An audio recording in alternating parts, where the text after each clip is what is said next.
Good morning. As you can see, the title of today's lecture is Lifestyles of the Rich and Famous, Houses and Villas at Pompeii. We spoke last time about the public architecture of Pompeii, about the forum, about the temples, about the basilica, about the baths, and also about shops and tombs as well.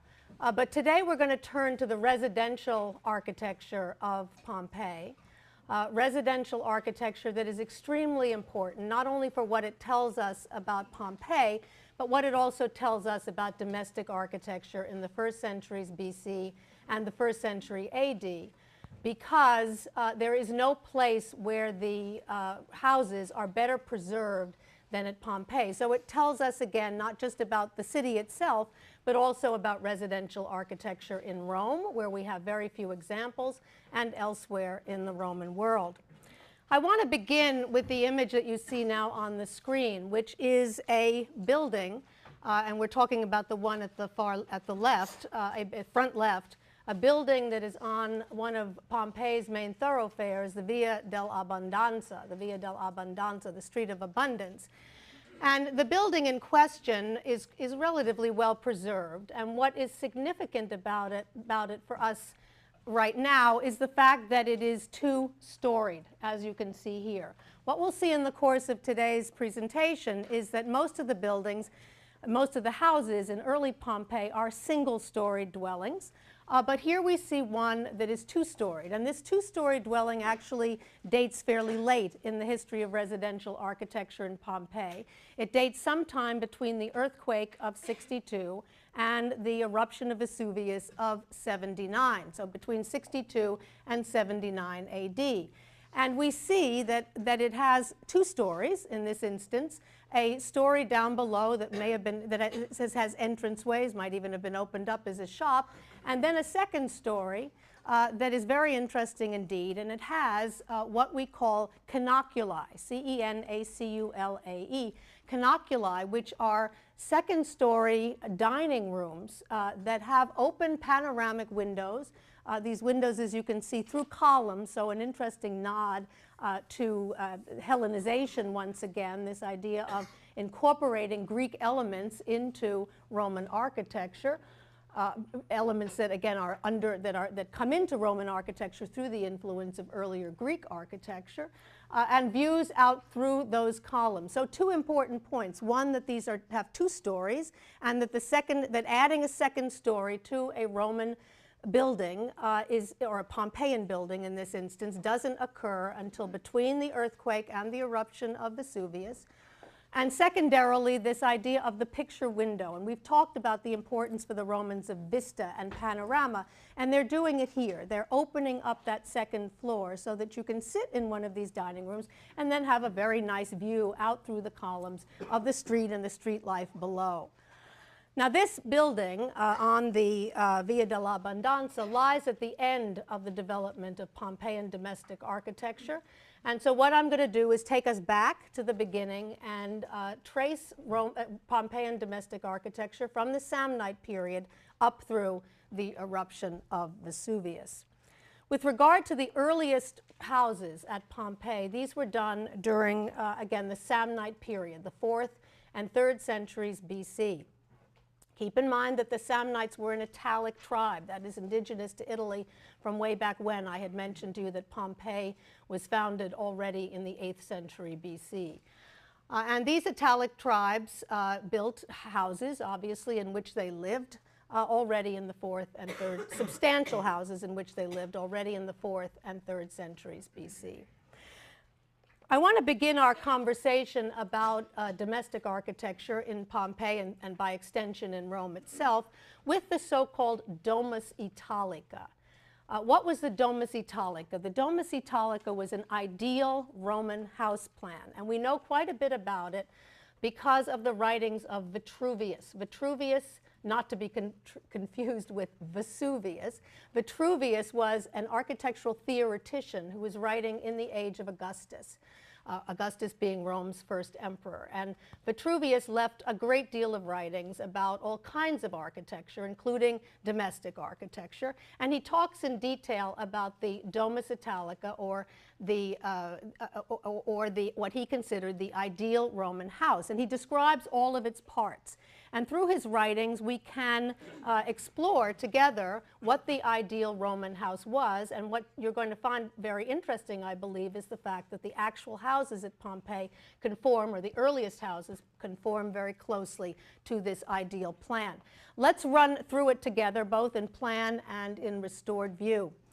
Again, I'm going to need to go over a lot of terminology here, but I guarantee you I'm going to repeat it enough today that it will be indelibly marked on your minds, and you won't even have to, I don't think you'll even have to study this when the time comes, because you're going to know these parts of the houses so well after we go through them today. Here you see the plan of the typical Domus Italica. You can see it, number 1 is the entrance into the house. The entrance to the house was called the fauces, F-A-U-C-E-S, the fauces, or the throat of the house. Sometimes the fauces had before it a vestibule called a vestibulum, and all of these words are on the monument list for you. A vestibulum, which was a place right before the beginning of the fauces, underneath the eaves of the house, where you could actually stand, get in from the rain in case it was raining outside while you waited for the door to be open. But in these very early Domus Italica houses, we don't tend to see the vestibulum. So think it away for the moment. Just the fauces, or throat of the house. Then on either side of the fauces, there are 2 rooms which are called cells, or cellae, cella in the singular, and cellae, C-E-L-L-A-E, in the plural. These can be treated in a number of different ways. They can either be closed off from the street and used as interior rooms for the house, extra bedrooms, or living and living spaces. Or they can be, as you see them in this ideal plan, opened up to the street. When they are opened up to the street, they take on the role of shops, or tabernae, T-A-B-E-R-N-E, shops or tabernae. And those shops could be either used by those who own the house to make additional money, or they could be leased out to others for their shops. You can see the fauces leads into the most important room of a Roman house, the so-called atrium, the famous atrium of the Roman house, A-T-R-I-U-M. The atrium was the audience hall of the house, and it's important to mention from the outset that Roman houses had a very different role in Roman society than houses do for us today. We tend to think of our houses today in large parts as retreats, as places we could get away from it all, get away from work, get away from schoolwork, and so on, and escape. Although we do enjoy, obviously, having friends and family visit us there, we tend to think of it as a place of retreat. This was not true in Roman times, when the house was also a place to do some very serious business. The man of the house, the head of the household, the pater familias, often greeted clients in the atrium of the house.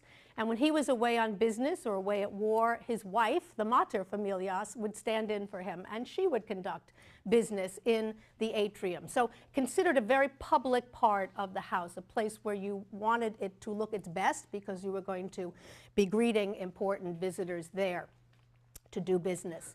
So the atrium is located here. You can see this rectangular pool in the center of the atrium. That is the impluvium, and you have that on the monument list, the impluvium of the house, which is a pool in which they collected rainwater for daily use. How did they collect that rainwater? Because there was an opening in the ceiling, also rectangular in shape. That's called a compluvium, and the compluvium had surrounding it a slanted roof to encourage the water, obviously, to slide in through the compluvium and land in the impluvium down below. Around the atrium and also around the impluvium, at 4 here, are the bedrooms of the house, the cubiculum in the singular and cubicula in the plural, the cubicula, or bedrooms of the house, and you can see that each one of them opens up off the atrium. They are very small in size, smaller than any other rooms in the house, and they were literally just a place to sleep. They were very small, mostly very dark. Some of them had slit windows. I'll show you one of those later. Many of them didn't have any windows. They were literally just sleeping spaces. Over here at 5, we see the wings or the alae, A-L-A-E, the wings or the alae, ala in the singular, alae of the house. The wings of the house were a very important place from the point of view of family tradition and religious practice and so on. It was the place where the Romans kept the shrines of their ancestors. They had wooden shrines. They were usually made out of wood with doors. And they kept inside those the busts and portraits of their ancestors. And they would take those out. They would open those shrines up and take those out on special occasions, usually anniversaries marking the anniversary of the death of the deceased. And they had an interesting practice in which the member of the family who most closely resembled the deceased in size and general appearance would put on that mask and participate in a kind of parade in honor of the dead. So they kept those in those shrines, in the wings or the alae of the house. Here at 6 on axis, and we know how much the Romans liked axiality as well as symmetry. We see the room over here at 6 is on axis with the fauces and the atrium. This room is called the tablinum, T-A-B-L-I-N-U-M. The tablinum, which started as the master bedroom of the house, the most important bedroom, much larger than the cubicula. But over time, it became a place where the family archives were kept. And beyond that, and we'll see it happening pretty early actually today, it becomes almost a kind of passageway between the atrium and the area that lay beyond here. At 7, we see also a fairly large room, the dining room or triclinium, and you can see in this case, in the ideal Roman house, it opens off the atrium. So easy to get to from the atrium. And then at the back, number 8, for one of these ideal Roman houses, the hortus, H-O-R-T-U-S, or the garden of the house, which was obviously open to the sky. If you look at the restored view, you can see how these earliest houses really had a very enclosed feeling. They were quite stark and geometrically ordered with very few openings. You can see in this case, this one opening as an entranceway into the fauces as well as into 2 shops, as you can see here. And then, of course, the compluvium, a hole in the ceiling, and then the hortus is open to the sky. But other than that, there are no windows whatsoever. It's a very enclosed structure. And we're going to see that although that's the case in the beginning, that changes over time. We'll see a very important and interesting evolution.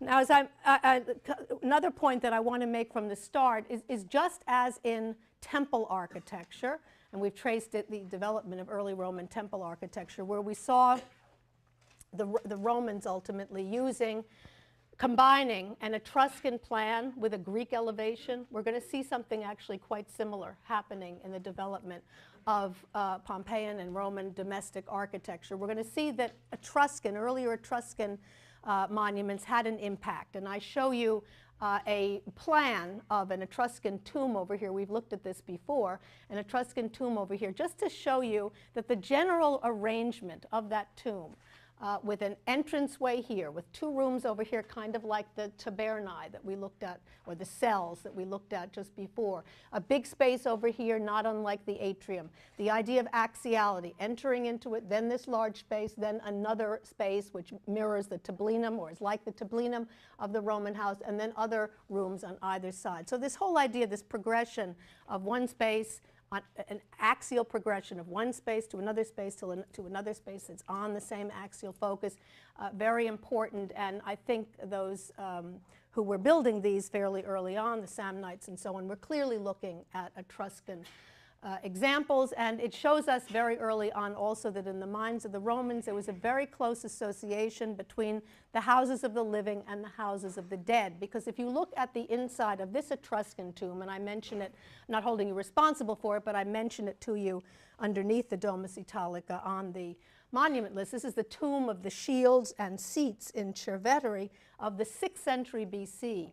And if you look at it, you can see that inside the tomb, it's all carved from the rock, from the tufa rock. You can see that it looks very much like what you'd expect a house to look like, with beds. And notice the detail they've even provided. It's all done in stone, the tufa stone. but you see they've even provided stone pillows here, not very comfortable, but it gives you the sense of what a house would have been like. And we know that beds in houses look very much like these. Over here, a throne with a nice footstool, as you can see. And then if you look very carefully, also indicated in stone, the rafters, the beams done in stone, and then the moldings around the door and around the shields, which is the reason this is called the shields and the seats, obviously, is because it has seats and it has shields on the walls. So I just wanted to make the point, because it'll turn up a number of times in the course of the semester, the close association in the minds of the Romans between cities of the houses of the living and houses of the dead. And also that important point that the early Samnite builders are looking at Etruscan prototypes. I want to show you now the way in which actual Pompeian houses conform very closely, the early ones at least, of the 4th and 3rd centuries BC, conform very closely to this Domus Italica ideal plan. I want to begin with the so-called House of the Surgeon in Pompeii, which dates to the 3rd century BC. And it's called the House of the Surgeon because of all the surgical instruments that were found in the house. And I show you the array of them now on the screen. This should be of considerable interest to, especially, and I know there are a number of you in here, students whose major is biology. And I want to mention also that you might be surprised to hear, but maybe not, Yale has such amazing collections, that the medical school has a collection of surgical instruments that goes way back, and it goes way back to ancient Rome. You can actually see ancient Roman surgical instruments in that collection that we have here at Yale. Not perhaps as many as this, but an interesting selection, and those of you who are in that field might at one point want to take advantage of that and get to see them firsthand. So this house got its name from this cache of surgical instruments that were found inside that probably gives us some sense of the profession of at least one of the people who was living here. I show you the plan of the House of the Surgeon, and you'll see a version on your monument list that actually has the rooms designated there, which I don't have here. So that will be helpful to you. I wanted you to have that version so that you could, when you're studying, you have that before you. And in any exam, by the way, even if I show something slightly different in class, I will show you only what is on your monument list in the exam. So those are the ones that you should study and remember. But you'll see the plan is exactly the same. It just doesn't have the labels here. So we can see that it conforms, the House of the Surgeon, 3rd century BC, to the ideal Domus Italica plan. You enter here. You enter into the fauces, or throat of the house. There are 2 cells, one on either side. It's very clear in plan that this cell is closed to the outside and opens only off the atrium, so used by the family for their own purposes. This one is open to the street, clearly used as a shop, either by this family or they've leased it out to somebody else. The atrium is on axis with the fauces. We can see that the atrium has a pool, a rectangular pool, or impluvium, and there would have been a compluvium up above. On either side, the cubicula, or bedrooms of the house, opening off the atrium. Over here, the wings, or alae of the house for the ancestral shrines. Over here again, a dining room, a triclinium that opens off the atrium. Up here, we think probably a portico, one column or 2, but that might belong to a later renovation, and I'll explain why in a moment. And then in the back, a somewhat irregularly shaped hortus or garden. But I think you can see from this example how closely these actual houses track the Domus Italica described by Vitruvius. Another example of one of these early Roman houses that conforms to the Domus Italica type is the so-called House of Sallust in Pompeii that dates to the 3rd century BC. This is another house that has the Domus Italica as its core, but just like most of the houses in Pompeii, you'll remember how when the Romans took over Pompeii in 80, or made Pompeii a Roman colony, they tossed the Samnites out of their homes, they took them over, and of course once they took them over, they renovated them. So there's quite a bit of renovation that takes place to some of these early Samnite houses, and in this case, the House of Sallust seems to be an example of that. But we still see the original core of the Domus Italica. The entrance over here into the fauces of the house. well, I'll say something about that in a moment. The atrium on axis with the impluvium, the cubicula over here, the alae or wings here, the tablinum of the house over here. In this case, you can see that the triclinium opens up toward the hortus instead. This family wanted to provide views of the hortus rather than the atrium from the dining hall. Now, what's particularly interesting and may belong to the renovation is the shops that are opening up off the street, because you can tell in plan exactly how this shop was used. Anyone volunteer to say, based on the plan? What kind of a shop was this? A fast food store, yes, a fast food shop, a thermopolium, because we can see the counter and we can see the recesses in plan. So this family either had or let its space out for one of these thermopolia, for one of these fast food stands in the front of their house. So 2 examples, the House of the Surgeon and the House of Sallust, that conform closely, 3rd century BC, to the original Domus Italica plan. In the 2nd century BC, we see something happen in house design quite extraordinary, and that is linked to the same kind of development we saw in temple architecture, and that is, yes, they've been looking at the Etruscan type of plan, they've been conforming to that to a certain extent. All of a sudden in the 2nd century, they get the bug to make their houses look more Greek. And they begin to incorporate elements that they take from earlier Greek architecture. And the result is quite extraordinary. I'm showing you here an example of an ideal plan of what we call the Hellenized domus, the domus that has been Hellenized, that has been given Greek, it has been enhanced with Greek elements. And let's run through the plan again of the so-called Hellenized domus type. You can see that the core is the same as the Domus Italica. You enter over here. Here we can see in plan the incorporation of the vestibulum, this vestibule that is located right in front of, or at the beginning of the falques, the purpose of which, you can see it right here, the purpose of which you've kind of entered into the house. The roof of the house protects you in case the weather is not good, but you still have to stand in that vestibule until you're allowed into the falques and the rest of the house. So we see here the vestibulum, the falques, the 2 cells, celli, one on either side. In this case, they are not opened up as shops. The atrium here with its impluvium to catch rainwater. At 4, we have the usual cubicula or bedrooms. At 5, we have the usual alae or wings. And then 6, the tablinum on axis, with 7, the triclinium opening off the atrium. So once again, the core of the original Domus Italica very much intact in the Hellenized domus. But look what's happened up here.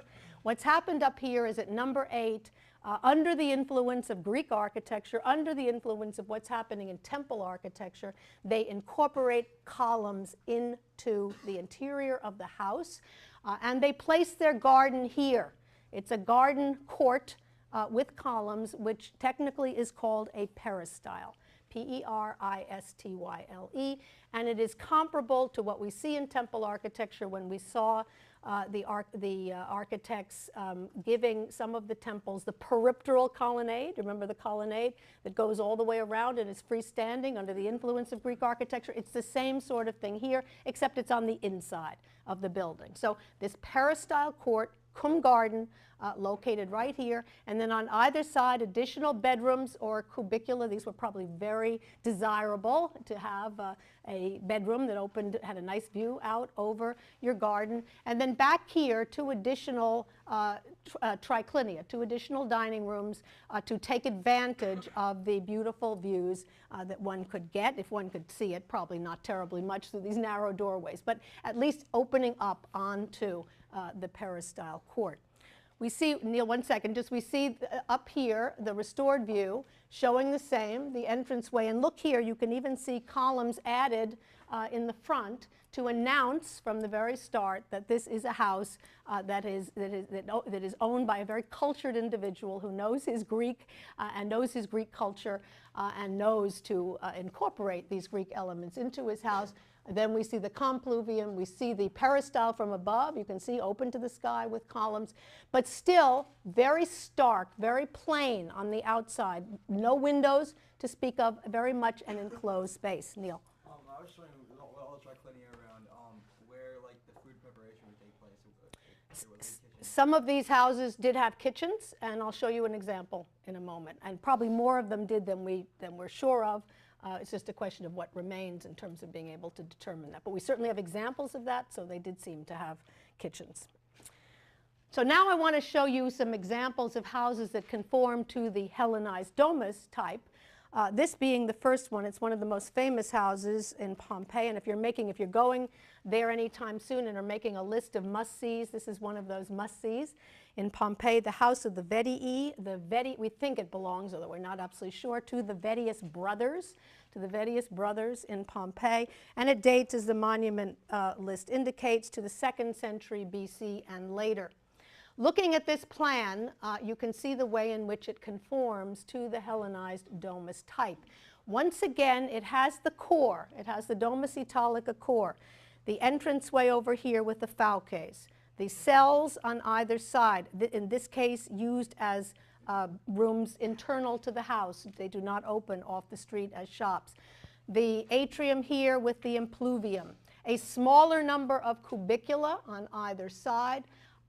Alae over here. Look what has happened to the tablinum. The tablinum is gone, essentially. All it consists of is a couple of pilasters that are located right here, and I'll show them to you in a moment because it's well preserved.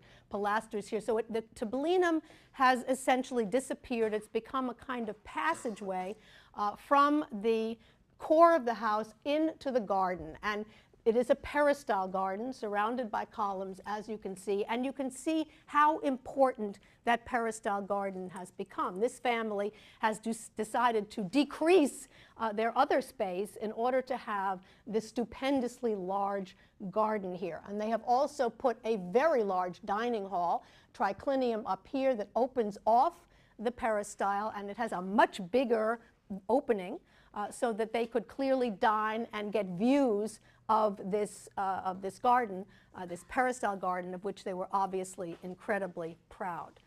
So some major changes there. Now this particular house, I did want to say though, despite those changes, the house is still very enclosed and very plain and stark from the outside. This is a restored view of what we believe the outside looked like, sort of geometrically ordered, cubic, as you can see, just one entranceway, possibly a few small windows, possibly not, and then you can see the compluvium and the peristyle court, but otherwise very much enclosed like the earlier Domus Italica. Not much change with regard to how the exterior of the building is treated.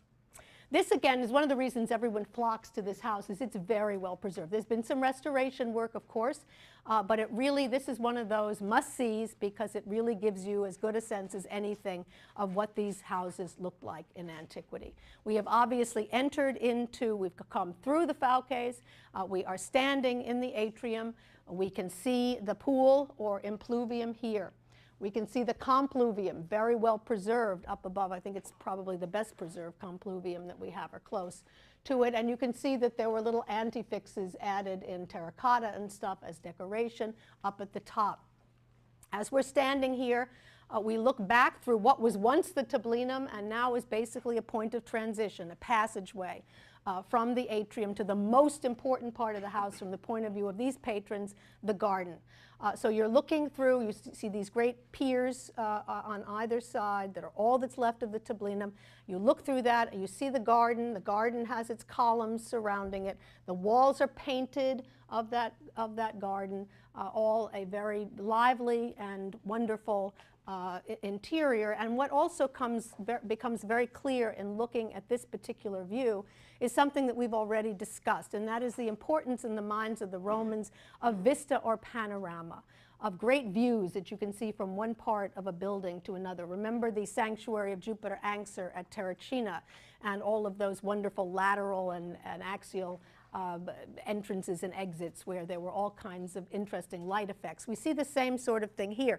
The idea is to pass from a particularly well lighted area outside into a darker area, the Falques. Then a little bit more light added to the system through the compluvium, and then a whole host of light that you can see in the distance through the open, because of the open peristyle. So dark light, this progression of space, this progression of light through this structure, a very typical Roman thing to do. The other thing, of course, is this emphasis on axiality, of this movement through a structure in a very axial way. The garden here, as it looks today, it would have been, of course, even more beautiful in antiquity when it would have been in better shape. But nonetheless, this gives you, it's been overgrown now and so on, but it gives you some sense of what it would have looked like with the greenery in the garden, surrounded by the columns, with, with garden furniture, little fountains, little marble fountains and the like. And with the walls, the paintings are not in very good shape today, but imagine them more vibrant. And I'm going to show you examples of that on Thursday and next week of some of the paintings that are in better condition, how vibrant this would have been with those paintings. Look also at the columns, because you can see, we'll see that some of these columns are made out of stone. Some of them are made out of those tiles, those that look like bricks that I've shown you before. But in all cases, they were stuccoed over white. Why were they stuccoed over white? To make them look like Greek marble. So once again, this Hellenization of Roman domestic architecture, this attempt to make these things look as Greek as possible. Neil, you asked about the kitchen. Well, this is our best preserved kitchen from Pompeii. It's really quite amazing. There's a stove and the pots and pans that were clearly still sitting on the stove at the time this particular family had to flee from Vesuvius. And I neglected to show you, but you can look at the monument list for this plan where the rooms are marked. You will see the kitchen marked on that plan, and you will also see what's called the women's quarters marked on that plan, which was probably where some of the slaves who were owned by this particular family, the Vedius brothers, lived in that area. Another example of a house that conforms, a Pompeian house that conforms to the Hellenized domus type, is the one that you now see on the screen. It's a plan of the House of the Silver Wedding in Pompeii. We believe it was remodeled in the 1st century BC, although it's controversial. It might have been remodeled a bit later in the 1st century AD. It's an interesting structure. It got its name, the House of the Silver Wedding, because there was a lot of fanfare in the late 19th century. I think it was precisely 1893 when the King and Queen of Italy came to visit this particular house, and it became their favorite. And so the Silver Wedding is actually a reference to them and to their marriage and so on and so forth. It's a wonderful house, and I think you can see how it conforms. Again, it has a core that is very much the Domus Italica core, but it is another example of one of these houses that has been remodeled because of the owner's interest in Hellenizing that house. We enter here through the Falques. There's cells on either side, opening off the Falques. That's an unusual arrangement. Then over here, the atrium with the impluvium, the cubiculi on either side, the alae or wings of the house, a dining room over here, 2 peristyle courts, one in the back, a smaller one, and then a huge peristyle court over here on the left-hand side. So for this family, one was not enough. They wanted double the garden space, and they've allotted a lot of space in this house to those gardens. Then, most interesting of all, I think, about this house, and the reason I chose it to show to you, is that we are starting to see the Hellenization of the atrium as well, because look what's happened to the atrium. They have placed 4 columns around the impluvium in the atrium. So it wasn't enough to have these 2 large peristyles. They wanted columns everywhere, and they placed these 4 around the impluvium. An atrium that has 4 columns in it is technically called, and I put it on the monument list for you, a tetrastyle atrium. This is a tetrastyle atrium. Even that wasn't enough. Look at that room in the upper left. That room in the upper left is a banqueting hall, an additional dining space, but a special dining space that you can see opens up very nicely off the smaller peristyle of the house. The opening is fairly wide, so it probably would have had some wonderful views of the peristyle garden. And look, there are 4 columns in there as well. And this particular banqueting hall, its technical name's got a kind of a funny name that I don't think you'll forget, called an oecus, O-E-C-U-S, and it's even more amusing in the plural because the plural is O-E-C-I, iki, iki. So this is an oecus among iki, an oecus up there, and you can see that it's an oecus that has 4 columns in it, so we call it a tetrastyle oecus. All right, so now that we've had an opportunity to look at the plan of the House of the Silver Wedding, I want to give you a sense of what the building looks like today. It's not as well preserved as the House of the Vedii, but we can get a very good sense of what it was like in antiquity. And the oecus, which in some respects is the most important room in the house from our standpoint, is very well preserved. We're looking here at a view. We're standing again in the beginning of the atrium. Looking through the atrium, we see the impluvium of the house, a lot of moss and some overgrown today. But nonetheless, you can see it there, as well as the compluvium above. What's most important to us is you can see that this is indeed a tetrastyle atrium with 4 columns that are surrounding the impluvium. Those columns supporting the ceiling and, of course, the compluvium above. Also interesting is the way in which the columns are treated. You can see that they have been fluted and then stuccoed over. Do you remember the temple at Kori that we looked at, where we talked about the fact that the Temple of Hercules at Kori, we talked about the fact that the columns were fluted part of the way, and then down below those flutes were covered over with stucco, and the stucco was painted. We see the same thing here, and if you look very, very closely, you can even see the remains of the red paint that decorated the lower part of these columns. So some interesting correspondences there in terms of building practice. You can also see here, as we saw in the House of the Vedii, this wonderful vista from the atrium of the house through what remains of the tablinum into the garden of the house, the peristyle garden of the house, which from the patron's point of view was one of the most important, or if not the most important part of the house. This is the oecus of the House of the Silver Wedding, and you can see it is extremely well preserved, and you can also see how very interesting it is in all kinds of ways. It is a tetrastyle oecus, again a banqueting hall, tetrastyle oecus with 4 columns. Those columns are stuccoed and painted over. The paint is very well preserved. It's a reddish purplish color, probably meant to conjure up porphyry, P-O-R-P-H-Y-R-Y, porphyry which comes only from Egypt. It's only quarried in Egypt, very expensive to bring it that great distance all the way to Pompeii.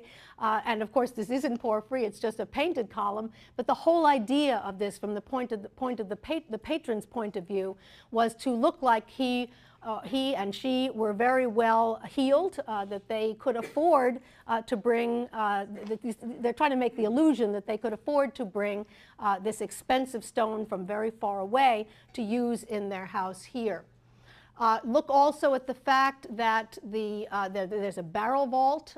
This is actually a wooden vault rather than a concrete vault here in this room, but very nicely done, and the walls are extensively painted.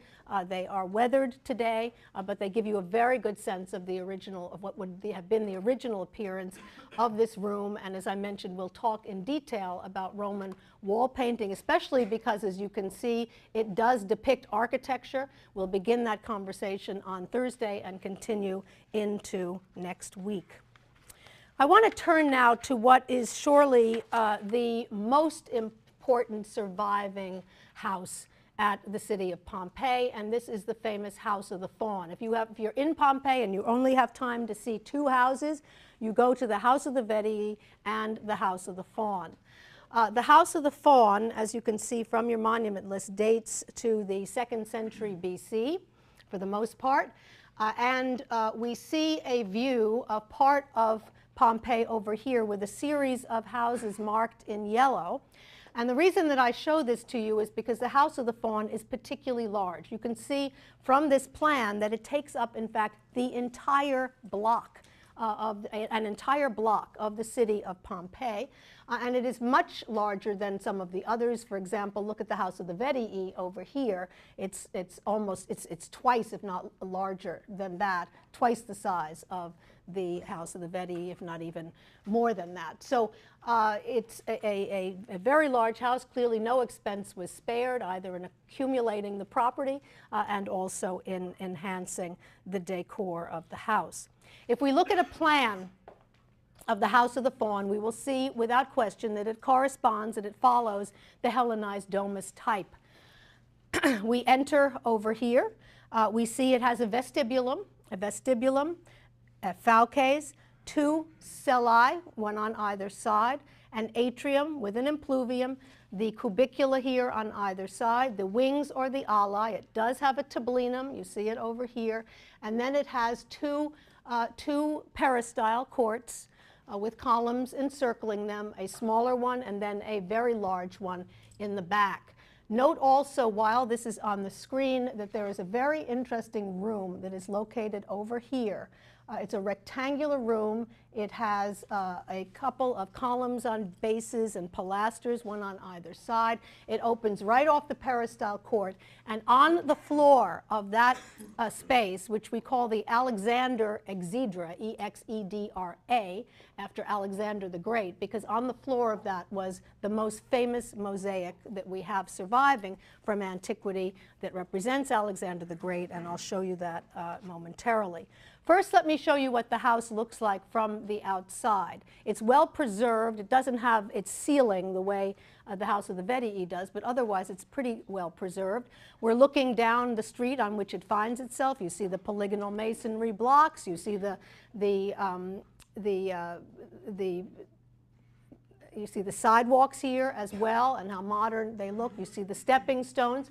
And over here, the facade of the House of the Faun. You can see the entranceway, and you can see that the entranceway has on either side a pilaster with a Corinthian capital above. And that's very important because it's announcing to us, as did that ideal Hellenized domus that I showed you before, it's announcing to us that this is a patron, this is an owner of this particular house who has leanings toward things Greek and wants us to know that even before we have entered into the house.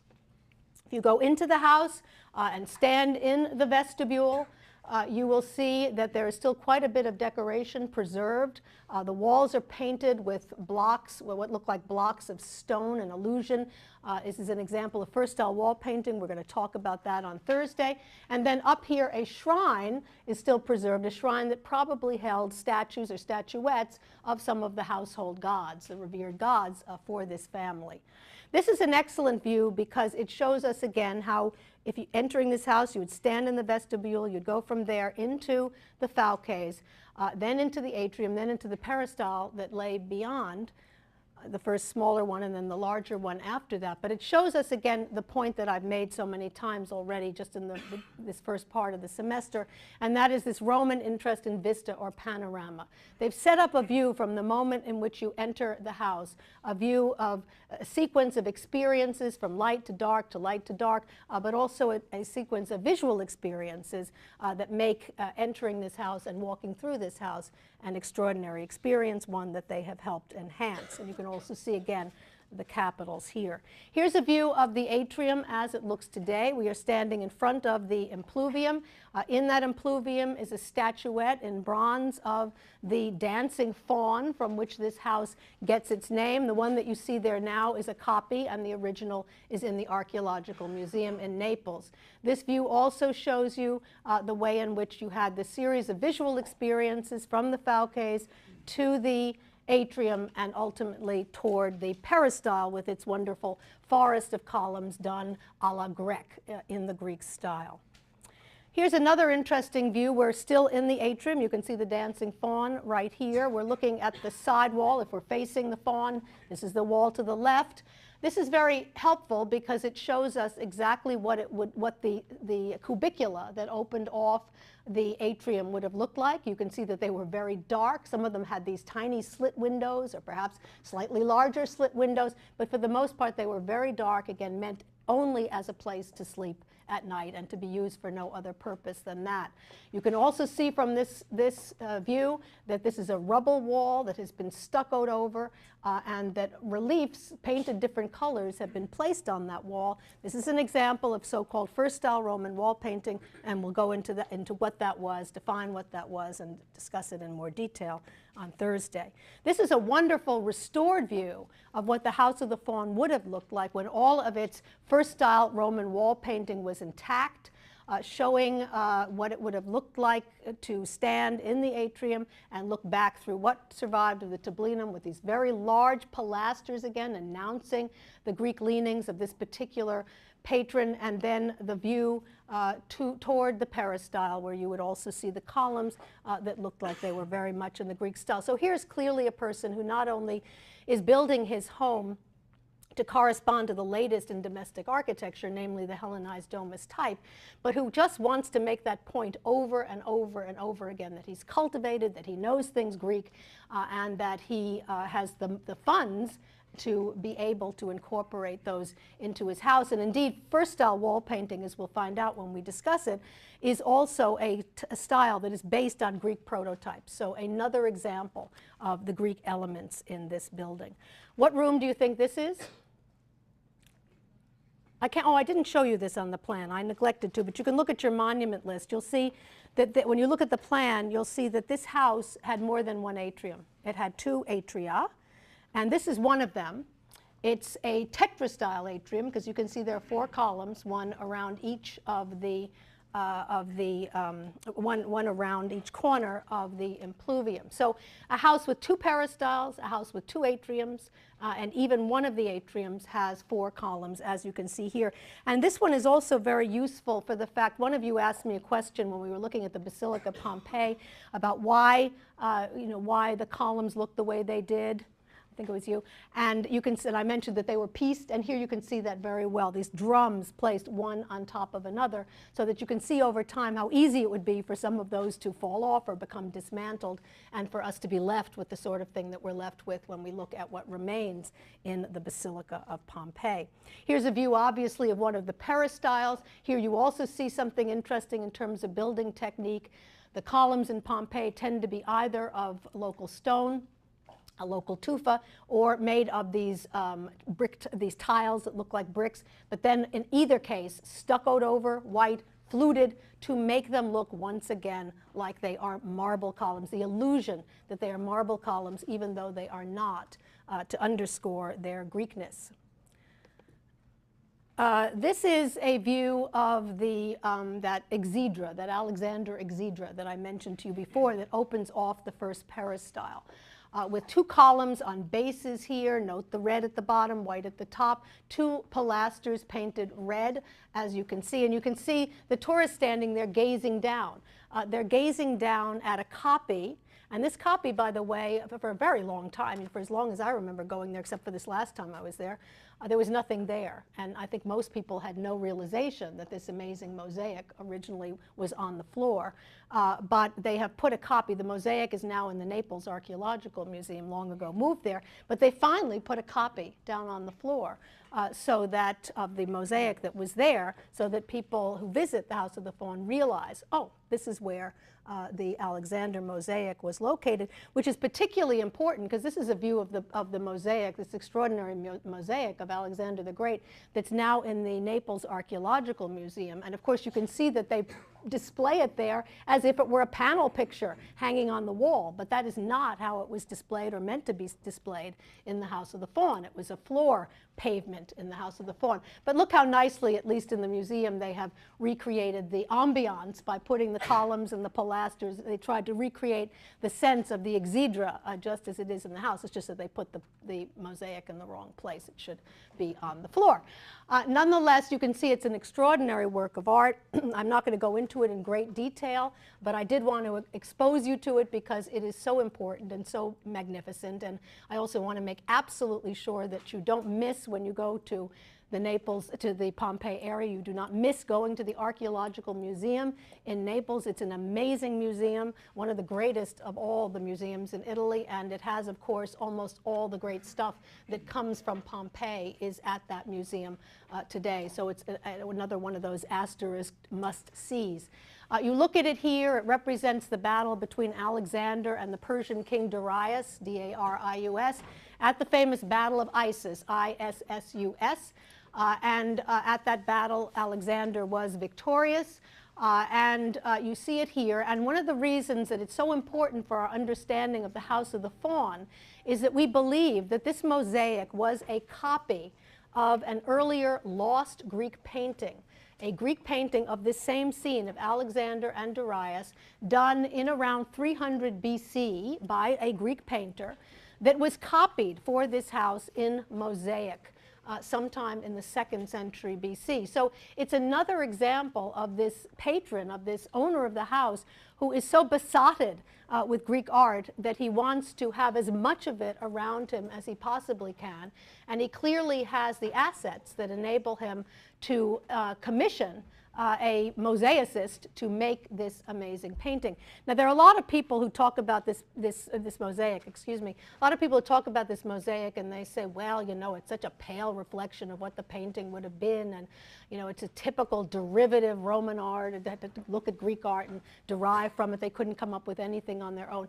But I would maintain that's absolutely untrue, but I would also maintain that to do this kind of work in mosaic rather than paint is much more difficult. I mean, this is a true tour de force to be able to create this kind of active battle scene with collapsing horses and with spears in the sky foreshortened and foreshortened weapons down here. This is an amazing thing to do in mosaic. When you think of all of these individual tesserae, these small stones, multicolored stones that had to be brought together, placed in mortar to create this amazing tableau.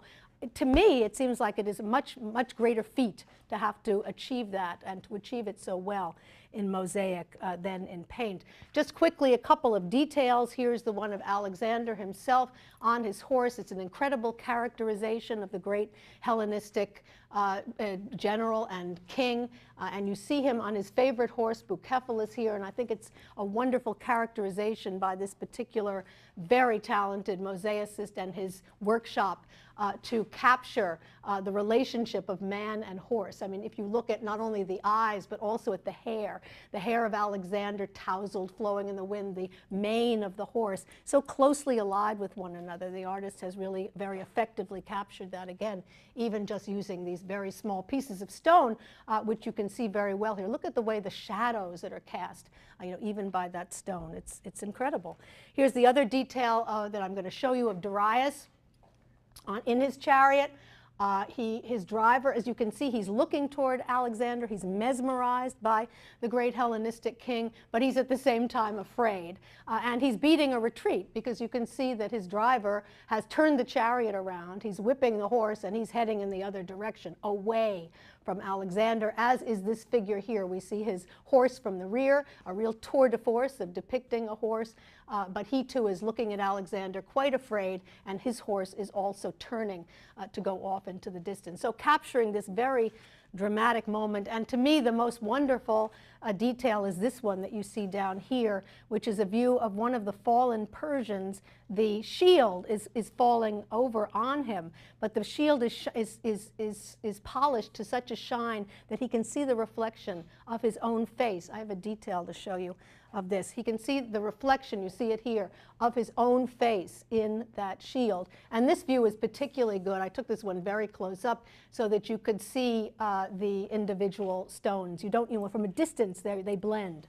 But when you go up close, you can really see, oh yeah, that's a mosaic. And it's really an extraordinary work of art. Very quick question, because How big are the stones? they're very small. They're very small, and the reason for that is in large part so that they will blend ultimately, and from a distance it will have the feel of a painting. Certainly when it's on the wall, probably less so when you stood and looked at it in its original location, because you'd be looking down on it and you'd be closer to it than here. But it's an amazing work, and again, remember that although the original painting done by the Greek painter was probably, did hang on a wall, this one was meant as a floor mosaic in this house, but again, a testament to the Greek leanings of this particular patron.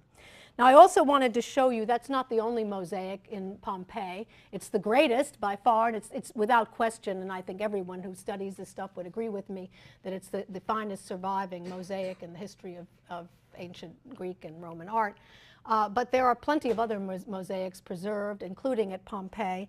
And I want to show you just one. It's mentioned underneath the Alexander mosaic on your monument list because it's so beloved. It's even more beloved by most tourists to the site than the Alexander mosaic, which after all you can't see on the site. You have to see in Naples, at least the original. But this is the so-called Cave Canem mosaic, and it belongs to the house of the tragic poet, a house that was put up between 62 and 79 AD. And you see what's meant to be a very ferocious dog with his teeth bared.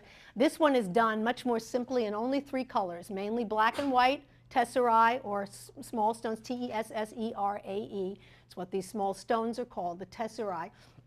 Black and white, basically black on white.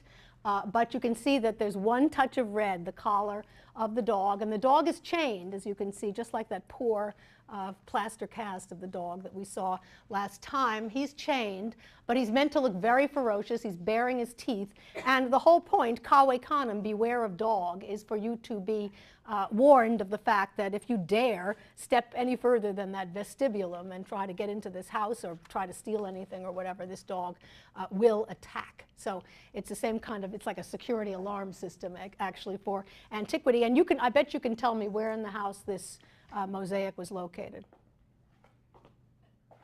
Neil. In the vestibulum or the falques of the house? Yeah, probably the vestibulum actually, indeed the vestibulum of the house, so that even before you got into as far as the falques, you were warned that you'd better beware of the dog. And this thing, I mean, you will see this, any of you who've been to Pompeii know this and can attest that I'm right. Every single souvenir stand, anywhere within any numbers of yards of Pompeii is selling the Cave Canem on everything you can possibly imagine. The mugs, the t-shirts, the hot plates, the whatever, the tote bags, you can get the Cave Canem in every shape, size, and possibility. And I have one of those myself. Only one hot plate, but that's it. I did it like everybody else at one point years ago. I want to show you briefly a couple of other houses just to make a few small points, well, important points, an important point or two about each of them. The first one is the house of Menander in Pompeii, which dates to the 2nd century BC and later. You see it in plan here. The house of the Menander, like everything else we've seen in the latter part of this lecture, is a Hellenized domus. You can tell that because of the peristyle here. In other respects, it's very similar to everything we've seen, the usual falques, atrium, cubiculum, tablinum system, the large peristyle up here, and some dining spaces opening off that peristyle. What makes this particular house interesting, and the reason that I show it to you, is it's a good illustration of what happens when over time you remodel, and also over time when other property becomes available nearby. And we can tell from this plan that what happened here is that the core of the house was added to as property on either side. Additional property became available, and this owner purchased that property and added it. And the plan becomes much more irregular, obviously, because of that. An addition over here, an addition over here. You know, some of that sense of axiality and symmetry is lost when you start to add to either side horizontally. But there are lots of houses like this, and it's one of the things one needs to keep in mind as one visits the city and as one looks at each of these incredible structures. Just very quickly, with regard to the house, just so you have a sense of what it looks like today, it's named the House of Menander because of this painting of the poet who sits on a chair over there on one of the walls of the house. The part of the peristyle is actually quite well preserved, as is the atrium. We're standing in the atrium, as you can obviously see, with the impluvium looking back toward the garden. This is interesting because you can see again the cubicula opening off either side, but also because of the incorporation, just as in the House of the Faun, of columns elsewhere than just in the peristyle. These in that transition place between the atrium and the garden, the so-called tablinum space, these very large columns, stuccoed over, fluted, and you can see in this case not painted red at the bottom, but a kind of bright yellow to match the colors of the wall. So again, this incorporation of Greek elements into houses like this one. This is also a good view. It's a very well-preserved house. We're back in the atrium again. You can see the way in which the cubicula, the small cubicula, open off that. You can see some of the paintings, and here's the entranceway through the falcase. And you can see in this particular case a small shrine that's located in the corner. The purpose of that for the household to display the household gods. This is another interesting house that I just want to treat fleetingly. It's the so-called House of Pansa in Pompeii, and it dates to the 2nd century BC. And it's a very large house, as you can see, like all the other Hellenized domuses, because we see that it has a peristyle with columns here. Like all the others, it has everything that we've seen: the vestibulum, the falcase, the atrium, the cubicula, the wings or alae, the tablinum, a dining room, and a bevy of shops down here. In fact, more shops than we have seen be the case in most of the houses we've looked at least 5, if not 6 shops down here, which gives us something of a clue to something that might be going on in this house. If we go back to the peristyle and we take a look at that, we see that there's a pool in between the columns. And you might speculate, oh, how nice, a nice pleasant pool. You could sit around, you could, dip your hands or your feet into that pool, nice pleasurable spot to enjoy. Well, actually, it wasn't that at all. We think now that it was probably a pool that held fish. And fish, not fish, just attractive fish that one could admire, but actually fish that were sold in one of the shops in front.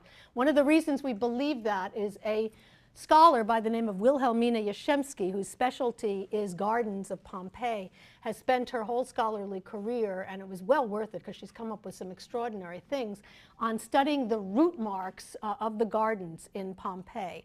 And she's been able to demonstrate through studying those and working with experts on that sort of thing just what was grown in these gardens. And you find that some of them were pleasure gardens with beautiful flowers, and some of them were produce gardens. And this one was a produce garden, so that there would have been vegetables and fruits and so on that were gardened here, and then they were sold in the shops that were located at the front. So here we see a wonderful example of the way in which these houses could even be used by some owners as a means of income for them and for their families, and that was surely the case with the House of Pansa. It also has a very well-preserved peristyle. We can see the columns here around that pool that was used to hold the fish that were sold in one of the shops. The columns are extremely well preserved, including some of the capitals, Ionic capitals, as you can see here, and the fluting, and then the plain, the stuccoed over at the bottom with the paint. You can see in this case remains of the red paint that would have decorated the bottom part of those columns. Another very interesting house, interesting house, and one that's important for us because it marks a later development in Roman house architecture in Pompeii, is the house of Marcus Laureus Tiburtinus. Remember, Tibur was the ancient word for Tivoli, and so it's likely that Tiburtinus, in fact, came from Tivoli, moved to Pompeii, and built this large house sometime between the earthquake and the eruption of Vesuvius, so 62 to 79 AD. Like the House of the Faun, it took up an entire city block. But you can see that the owner has made a different decision than the owner of the House of the Faun, because the house itself takes up very little space, and most of the space is taken up by the garden. We're less sure here whether this was a pleasurable garden. There are some indications that it might have been, or whether it too was used as a produce garden. We don't have all those shops on the front, so that seems less likely here. But you can see it's another example of the way in which these houses are becoming not only more personalized, but also with much more emphasis on the garden and on the dining rooms that are surrounding that garden. We see one of those dining rooms here. What's particularly interesting about this house, and one that helps us round the circle to where I began at the beginning of the lecture when I talked about the fact that it was between 62 and 79 that the Pompeians began to build second stories on their houses. They began to expand vertically, and we saw the canoniculi of the Via del Abbondanza building. We see the same thing happening here, that a second story has been added around the living quarters. Now here it was obviously really needed because they weren't giving much space to the living quarters, so they had to build up vertically for those. And if you look very carefully at the restored view, you will see that the windows of that second story open off and look out over onto the compluvium of the atrium. You see that there? The compluvium of the atrium, and then around it you can see the second story with the windows looking out over the compluvium of the house. Then the rest, needless to say, a garden. It's actually pretty well preserved. It's fun to wander around. You see these wonderful trellises and all kinds of interesting architectural forms that are part of this incredible garden in the house of Tiburtinus. And you even see there this magnificent grotto, which leads me to believe that we're beginning to see something interesting here, which is the incorporation of the sorts of things that you would tend to see in villas, not right in the center of a city, but villas that were located either outside the city or along the coast,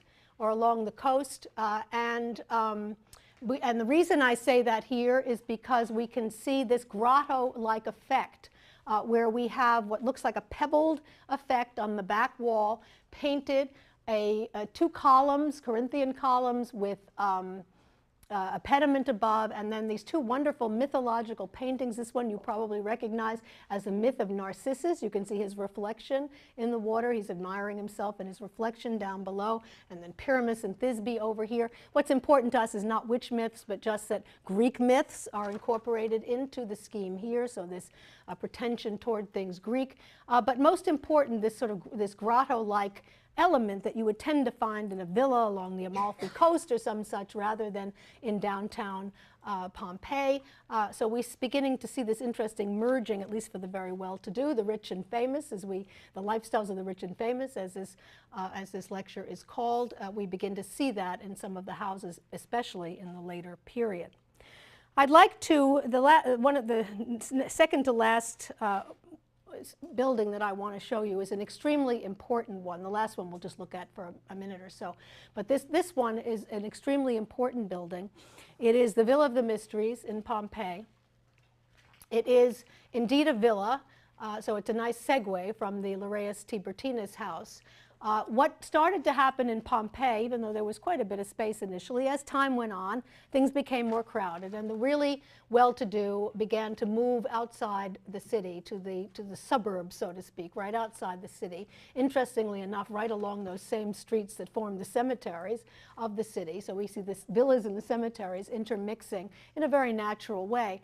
But this very important villa was part of that development. And I want to say it went through a couple of phases, and I want to show you the two phases here. Only phase 2 is on your monument list. I won't hold you responsible for phase 1, but I think it's important for us to look at it together. Because what we see here is something very interesting. We're looking at the top, we see the entrance into the villa. We see the peristyle there, the atrium there, and the tablinum there. Now, what do you think about that? I mean, it's very strange. We've never seen a house or villa that departed from the scheme that we talked about before, from this movement from the entranceway, the falques, into the peristyle first, then into the atrium, then into the tablinum. It's a different progression.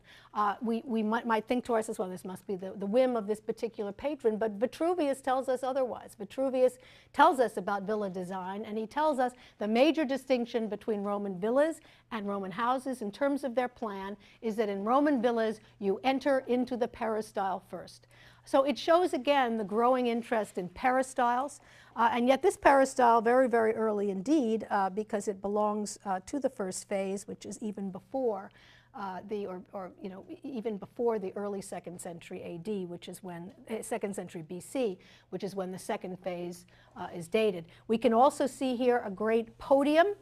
And I'll say a bit more about the podium as we look at phase 2. This is phase 2. of the house. And this is the one that you have, of the villa. This is the one that you have on your monument list. The main spaces are labeled here. You can see the entranceway, the falques, the peristyle first, a very large peristyle, the atrium of the house here, the tablinum over here. So this different order described by Vitruvius. We can see also that it rests on a tall podium. I'll show you what it looks like in a moment. It is a podium that looks exactly like the podia we saw for the great sanctuaries at Tivoli and Palestrina.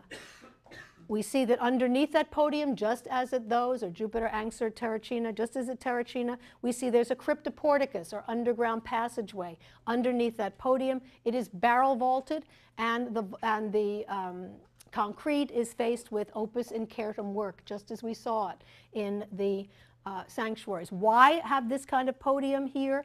To give the villa an even grander appearance, to put it up high on top of a podium, and also to help to muffle the sounds from the street. Remember, there's a major street, a thoroughfare that's just left the city and has become an intercity road, to muffle the sounds that one would hear from that by raising the villa, in a sense, away from them. The most important point, though, that I can make about this villa, and something that speaks to the future, is the fact that we are beginning to see, we've talked about how enclosed and plain and severe the earlier exteriors of Roman houses were, even up through the Hellenized domus, except perhaps for the addition of a pilaster or a column here and there. Here we see something entirely new happening. We see that the architect has designed these elements that project out of the rectangle of the villa plan and are curved. And you can see one over here, and most importantly, one over here. It's like a giant bay window with views that can be seen through that bay window. So this projecting out into the viewer's space and so on, and also into the space of those who live inside this building, offering wonderful panoramas and vistas of the sea beyond. The sea was closer to Pompeii at that point than it actually is today. Beautiful views out onto the sea, and in a sense, the exterior of the structure breaking out of its rectangular bonds to do something entirely different from what has come before. This is a restored view of what that structure would have looked like in its second phase, and I think you can see that very well here. Resting on this tall podium, arcades, just as at the sanctuaries. These are blind arcades, just as we saw there. Concrete opus incertum facing, but look at the difference that this having this bay window has made. They've opened up the wall. The windows are very large, no more slit windows, big panoramic windows, projecting elements also with very large windows. There's hardly any wall there whatsoever. The rest is the same. The compluvium, the peristyle, all look like they did in the Hellenized domus, but this is a big change, and one that looks forward again to the future. This is a view of it as it looks today, the Villa of the Mysteries. You can see the great podium over here with its blind arcades, as well as part of the house, and look at how open that house is. Now, part of this is villas. You know, there's more of a desire when you build a villa to open it up, more so than a house in town. But it's also an important development for architecture as a whole. This is a view of the peristyle court. It's a little different than any other peristyle court we've seen, because you can see they have embedded the columns into the wall there's a wall around it. The columns are embedded into that, which is a different motif.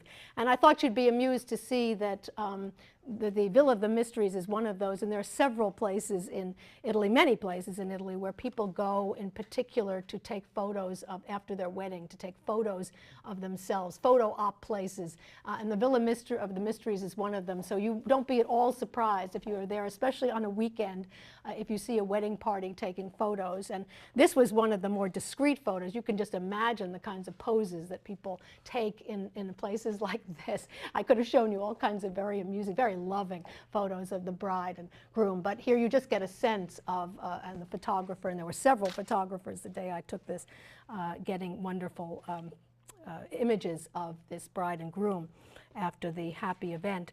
I just want to close just very briefly with with this last house, or this mosaic fountain from this last house. It's the so-called House of the Large Fountain, so-called because of this extraordinary fountain that was found there and still exists. Dates to between the earthquake and the eruption of Vesuvius, 62 to 79 AD. It's very well preserved. You see it here on the right-hand side of the screen. It shows you that mosaics could be applied to any kind of surface by these very talented artists. In this case, applied to a curved surface, as you can see very well here. Once again, using multicolored tesserae, as we saw in the Alexander mosaic, and you can only imagine how lovely it was when there was actually a water display and so on. In fact, so lovely that it was imitated almost exactly for the Getty Villa in Malibu, which I show you on the left-hand side of the screen. Many of you have probably been there. The Getty Villa, it looks like Disneyland, I know, but it probably gives you a better sense of what a Roman villa looked like in antiquity than anything else, even that you can see in Rome, because it's in such pristine shape. And it really gives you, it is based, for any of you who don't know, it is actually based on a villa from Herculaneum that was excavated. We know it. It's based very closely on it, the so-called Villa of the Papyri at Herculaneum. And then it picks and chooses, it looks at other things as well and incorporates them as it incorporated this fountain. But it probably gives you, it's in better condition.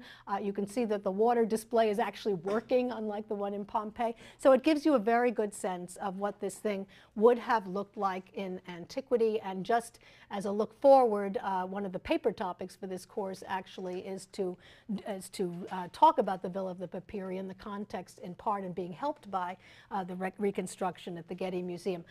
On Thursday, we will move on to Herculaneum. We will talk about the lives of the people there, some of the houses that were built there between the eruption of, between the earthquake and Vesuvius. And we will also begin our conversation about first style and second style Roman wall painting. We'll have a few lectures on painting because it's so important as the interior decoration of these homes, and because, as we'll see, it depicts architecture, and you can get a sense of that here in ways that are very intriguing and that tell us even more about buildings than we already know. Thanks, everybody. A good afternoon. Good morning.